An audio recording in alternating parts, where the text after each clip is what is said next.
ABC Actu. ABC Actu, c'est l'essentiel de l'information. ABC Actu, c'est la politique, l'économie, le social, la culture, la religion, la science, la technologie, le développement et les divers. ABC Actu, l'essentiel de l'information pour vous, FM Prêt.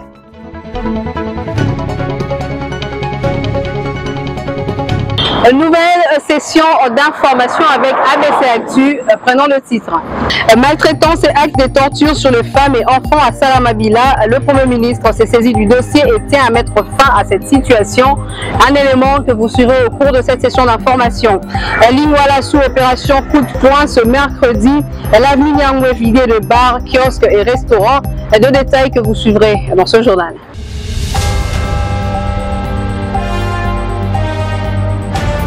Merci à vous de nous choisir pour vous informer. Actes de torture sur les femmes et enfants dans la province du Maniema. Samalou Kondé affecté tient à mettre fin à cette situation. Regardez.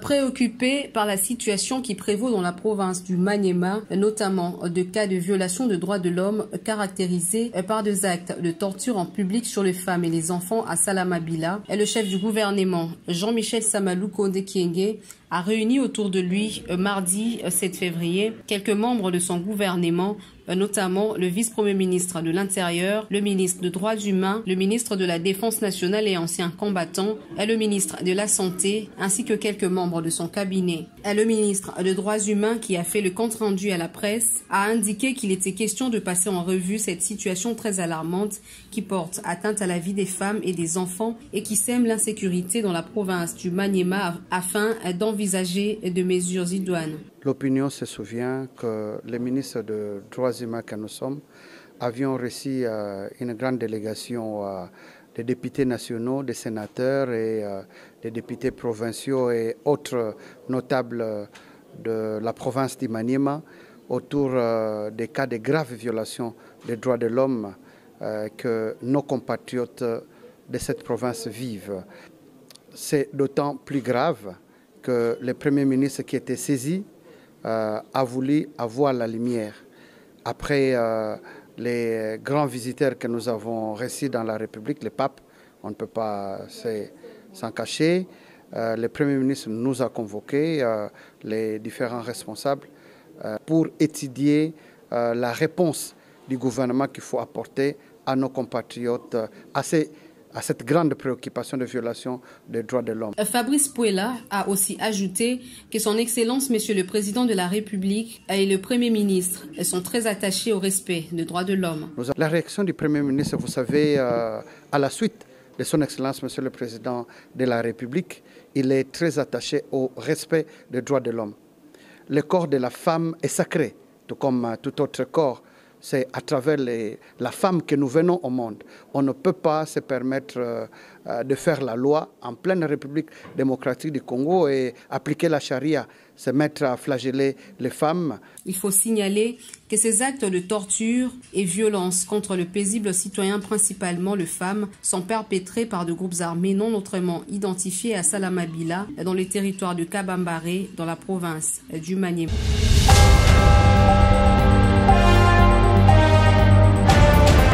Incident malheureux à Goma, réunion sécuritaire entre l'armée congolaise et la police nationale congolaise autour du Premier ministre Jean-Michel Samalou Kondé ce mercredi. Au sortir de la réunion, Patrick Mouyaya, ministre de la Communication et porte-parole du gouvernement, fait le point. On l'écoute. Vous savez que comme de tradition, le Premier ministre a reçu mandat du commandant suprême des forces armées de la République démocratique du Congo et de la police nationale congolaise de tenir des réunions régulières pour passer en revue la situation sécuritaire du pays. Aujourd'hui, nous avons parlé beaucoup de la situation à Goma, comme vous le savez, qu'hier il y avait des manifestations, la ville était paralysée avec des barricades et des actes de vandalisme qui ont été observés. La police nous a transmis les bilans. Malheureusement, il y a un compatriote qui est mort, il y a eu des blessés, des cas de pillage. C'est l'occasion de rappeler que le gouvernement comprend la frustration et la colère de nos populations, mais recourir à la violence et faire le jeu de l'ennemi parce que nous sommes dans un contexte où sûrement qu'il y a déjà de l'infiltration, il ne faudrait pas que des actes puissent être commis et puissent être collés à la population qui risque d'envenimer une situation qui est déjà assez difficile. Mais des dispositions sont prises, notamment aujourd'hui, vous avez vu qu'il y a eu un fort déploiement de la garde républicaine dans la ville pour dissuader toute tentative qui viserait à créer des conditions ingérables, des situations ingérables dans la ville de Goma. C'est l'occasion de rappeler, de lancer à nouveau un appel au calme au nom du gouvernement de la République. La question sécuritaire est prise en charge. Nous avons aussi malheureusement appris que ce soir il y a eu un incident, une attaque sur un convoi humanitaire. Les circonstances pourront être élucidées bientôt, mais on a appris que 3 compatriotes ont perdu la vie. C'est encore une nouvelle qui nous fait mal et pour lequel le gouvernement, en tout cas avec le gouvernement provincial du Nord Kivu, va faire un suivi étroit parce que c'est un incident qui est consécutif à un convoi de la MONUSCO qui s'est déplacé. Nous pourrons revenir avec force détail plus tard sur ces sujets. Nous avons parlé de la situation en Ituri avec tout ce qui se passe comme violence. De ces points de vue-là aussi, le gouvernement a redonné, en tout cas le Premier ministre a redonné les instructions qu'il faut que ce soit à la police et à l'armée pour continuer les travaux qui s'est fait pour assurer la sécurité de la population. On a atterri sur la situation à Kwamouth. Vous savez qu'il y a une mission de pacification qui a été envoyée sur place par les présidents de la République qui donne son résultat malgré des petites résistances observées ça et là. Mais la police y a déployé ses escadrons pour être sûr que la question sécuritaire dans cette partie du pays est globalement prise en charge. Voilà, en résumé, ce qui a été dit. Nous ne pourrons pas terminer sans vous dire que le Premier ministre suit particulièrement la situation humanitaire parce que toutes ces situations nécessitent une réponse de gouvernement et les gouvernements prennent des dispositions quant à ce.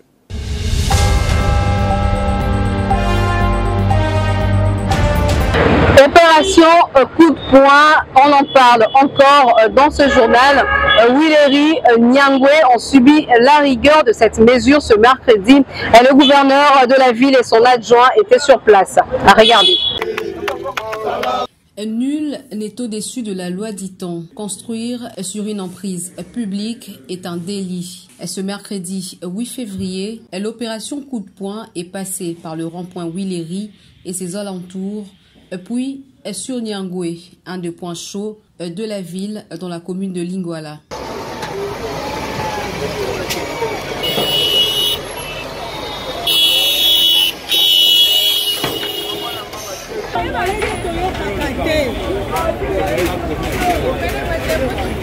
Les gouverneurs de la ville et son adjoint ont supervisé les travaux de casse de kiosques, terrasses, bars, restaurants. Rien n'a échappé à leur passage.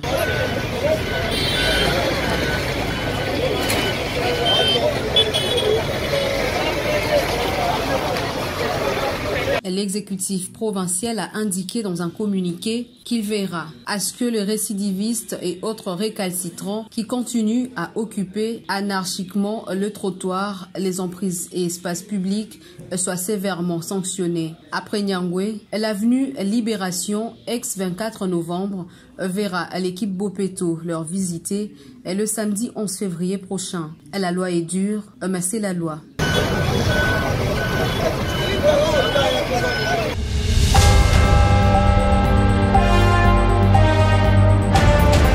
L'Union pour la démocratie et le progrès social a commémoré la 6e année de la disparition d'Étienne Tshisekedi le mardi 7 février à son mausolée situé dans la commune d'Elansele. Plus de détails dans ce reportage.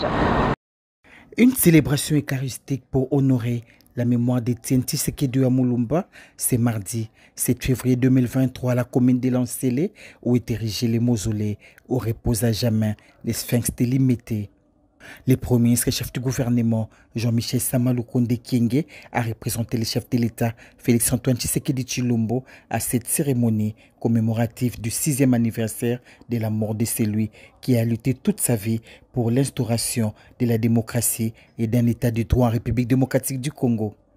En présence des présidents de la Chambre haute du Parlement Modeste Bahati Lukwebo, de la Chambre basse du Parlement Christophe Mbosso, ainsi que du secrétaire général de l'Union pour la démocratie et les progrès sociaux Augustin Kabouya et de plusieurs autorités des marques, le chef du gouvernement a déposé une couronne de fleurs à la tombe du défunt père biologique du chef de l'État, Félix-Antoine Tshisekedi Tshilombo, décédé le 1er février 2017 en Belgique. C'était après une messe de suffrage durant laquelle l'officiant du jour a vanté les mérites de celui qui a lutté avec acharnement toute sa vie pour l'avènement de la démocratie en République démocratique du Congo.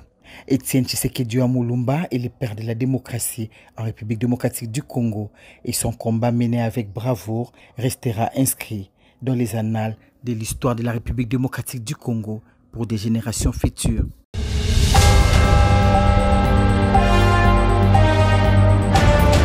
Poursuivons ce journal avec l'honorable sénatrice Sona Kamitatou, cadre d'Ensemble pour la République, qui s'est envolée à Boulungu dans le Kwilu et obtenu sa carte d'électeur avec satisfaction. Suivez cet élément de Jonathan Moujanay.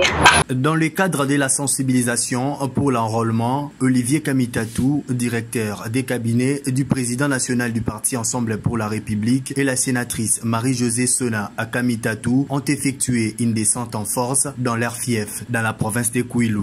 Tout a commencé par la ville de Boulungu, où le président honoraire de l'Assemblée nationale, Olivier Kamitatou, s'est fait enrôler à l'Institut Mawete. Après la traversée de la rivière Kwilu, toujours dans le cadre de la sensibilisation, comme dit-on, la charité bien ordonnée commence par soi-même. C'était le tour de la sénatrice Marie-Josée Sona Kamitatou de remplir son devoir civique dans les villages de Kitwala, dans l'institut et portant le même nom.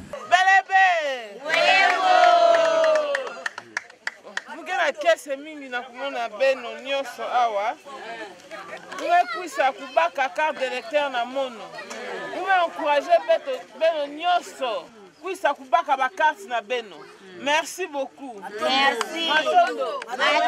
Après l'obtention de sa carte d'électeur, la sénatrice Marie-Josée Sona Kamitatou et le président honoraire de l'Assemblée nationale Olivier Kamitatou ont visité tous les bureaux d'enrôlement de l'école Fatima, une école construite au front propre du président honoraire de la Chambre basse du Parlement. Occasion faisant les larrons, la sénatrice Marie-Josée Sona Kamitatou promet la construction incessamment d'un forage au même endroit. La délégation a pris la direction du village de Miti où ils ont visité les travaux de construction d'un dispensaire de la place, dont le financement de sa construction est l'œuvre de la sénatrice Marie-Josée Sona Kamitatou. Au village Lukori, la délégation a continué la sensibilisation de la population à l'enrôlement. C'était au village Kibongo que Olivier Kamitatou et la sénatrice Marie-Josée Sona Kamitatou étaient attendus pour visiter la veuve du chef du village au nom de Aloumé. Arrivés sur le lieu, des présents ont été remis à la veuve. De retour à Boulungu, la délégation conduite par Olivier Kamitatou et Marie-Josée Sona Kamitatou a offert un don d'instruments à une église de la place. Ensuite, une inspection de quelques artères de la ville de Boulungu a été faite.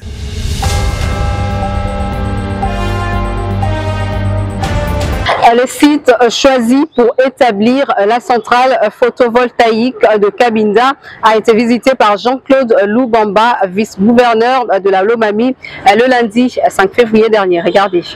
Le vice-gouverneur de la province de Lomami, Jean-Claude Lubamba Mutombo, a visité le lundi 5 février 2023 le site qui devrait accueillir la centrale photovoltaïque de Cabinda à Cabinda Kakese, située à plus ou moins 3 km de la ville de Cabinda. Accompagné du ministre provincial des UTPR, du directeur des cabinets et conseiller technique du gouverneur, ainsi que des responsables des services cadastrales et fonciers, le vice-gouverneur a laissé entendre que cette centrale d'une capacité à terme de de 6 MW qui sera érigé avec un prêt de l'Agence française de développement est un grand projet qui fournira du courant à la ville de Cabinda, chef-lieu de la province de Lomami. Il a été aussi question au cours de cette descente de signifier aux coutumiers et obtenir leur bénédiction pour la réussite de ces projets qui sortira la ville de Cabinda du Noir. Il s'est de signaler qu'en prélude des travaux d'érection de cette centrale photovoltaïque, une délégation nationale du ministère des Ressources hydrauliques, électricité ainsi que le numéro 2 de l'Agence française de développement a séjourné récemment au chef-lieu de la province de Lomami où elle a eu des échanges fructueux avec les autorités de la province.